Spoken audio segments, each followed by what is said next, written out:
ہزاروں سال پہلے کی بات ہے کہ ایک طوفان آیا اور اس کی شدت میں اضافہ ہوتا چلا گیا۔ اتنی زوردار بارش ہونے لگی کہ زمین کئی جگہوں سے پھٹ گئی اور اس میں سے بھی پانی نکلنے لگا۔ 40 دن تک یہ بارش ہوتی رہی، یہاں تک کہ 40 گز اونچے پہاڑوں کی چوٹیاں بھی پانی میں ڈوب گئیں۔ اس وقت کچھ لوگ کشتی میں سوار ہوئے اور اس کشتی میں موجود افراد کے علاوہ کوئی زندہ نہ بچا، اور یہی وہ لوگ تھے جنہوں نے دنیا کو دوبارہ آباد کیا۔ آج سے ہزاروں سال پہلے یہ طوفان کیوں آیا اور کس نبی کی قوم پر آیا، اور اس طوفان کا ذکر قرآن مجید میں کہاں موجود ہے، آئیے دیکھتے ہیں اس ویڈیو میں۔ اللہ پاک نے ہر قوم کی طرف کسی نہ کسی نبی کو مبعوث فرمایا تاکہ قوم ہدایت پا جائے، مگر دیگر قوموں کی طرح حضرت نوح علیہ السلام کی قوم نے بھی نافرمانی کی۔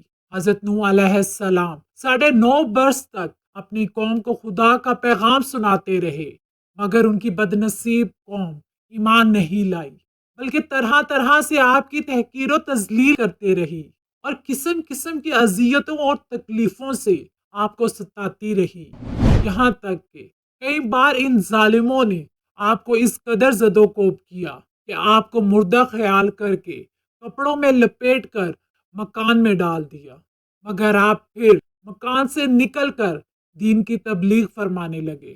اس طرح بارہا آپ کا گلا گھونٹتے رہے، یہاں تک کہ آپ کا دم گھٹنے لگا اور آپ بے ہوش ہو جاتے، مگر ان ایذاؤں اور مصیبتوں پر بھی آپ یہی دعا فرمایا کرتے تھے کہ اے میرے پروردگار، تو میری قوم کو بخش دے اور ہدایت عطا فرما، کیونکہ یہ مجھ کو نہیں جانتے۔ اور قوم کا یہ حال تھا کہ ہر بوڑھا باپ اپنے بچوں کو یہ وصیت کر کے مرتا تھا کہ نوح علیہ السلام بہت پرانے پاگل ہیں، اس لیے کوئی ان کی باتوں کو نہ سنے اور ان کی باتوں پر دھیان نہ دے۔ یہاں تک کہ ایک دن یہ وحی نازل ہوئی کہ اے نوح، آج تک جو لوگ مومن ہو چکے ہیں ان کے سوا اور دوسرے لوگ ہرگز ایمان نہیں لائیں گے۔ آپ نے اس قوم کی ہلاکت کے لیے دعا فرما دی۔ اللہ نے آپ کو حکم دیا کہ آپ ایک کشتی تیار کریں۔ جب آپ کشتی بنانے میں مصروف تھے تو آپ کی قوم آپ کا مذاق اڑاتی رہی۔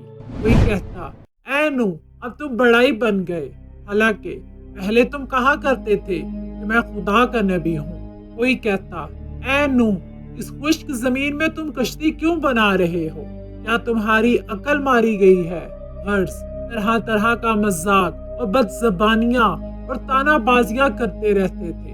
آپ ان کے جواب میں یہی فرماتے تھے کہ آج تم ہم سے مذاق کرتے ہو، لیکن گھبراؤ مت، جب خدا کا عذاب بصورت طوفان آ جائے گا تو ہم تمہارا مذاق اڑائیں گے۔ جب حضرت نوح علیہ السلام کی قوم پر عذاب آیا تو آسمان سے زبردست بارش برسی، اور یہ بارش لگاتار 40 دن رات برستی رہی۔ پانی پہاڑوں سے اونچا ہو گیا، یہاں تک کہ ہر چیز اس میں ڈوب گئی۔ آپ نے کشتی میں درندوں، چرندوں اور پرندوں اور قسم قسم کے حشرات الارض کا ایک ایک جوڑا نر و مادہ سوار کر دیا، اور خود آپ اور آپ کے تینوں فرزند یعنی حام، سام اور یافس، اور ان تینوں کی بیویاں اور آپ کی مومنہ بیوی اور 72 مومنین مرد و عورت، کل 80 انسان کشتی میں سوار ہو گئے۔ آپ کی ایک بیوی وائلہ جو کافر تھی اور آپ کا ایک لڑکا جس کا نام کنعان تھا، یہ دونوں کشتی میں سوار نہیں ہوئے اور طوفان میں غرق ہو گئے۔ قرآن کریم میں اللہ تعالیٰ نے اس واقعے کو ان الفاظ میں بیان فرمایا ہے۔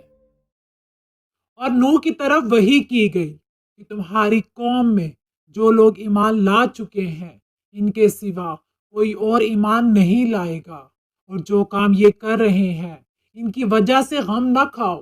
ایک کشتی ہمارے حکم سے ہمارے روبرو بناؤ، اور جو لوگ ظالم ہیں ان کے بارے میں ہم سے کچھ نہ کہنا، کیونکہ وہ ضرور غرق کر دیے جائیں گے۔ تو نوح نے کشتی بنانی شروع کر دی، اور جب ان کی قوم کے سردار ان کے پاس سے گزرتے تو ان سے تمسخر کرتے۔ وہ کہتے کہ اگر تم ہم سے تمسخر کرتے ہو تو جس طرح تم ہم سے تمسخر کرتے ہو اس طرح ایک وقت ہم بھی تم سے تمسخر کریں گے اور تم کو جلد معلوم ہو جائے گا کہ کس پر عذاب آتا ہے اور جو اسے رسوا کرے گا اور کس پر ہمیشہ کا عذاب نازل ہوتا ہے۔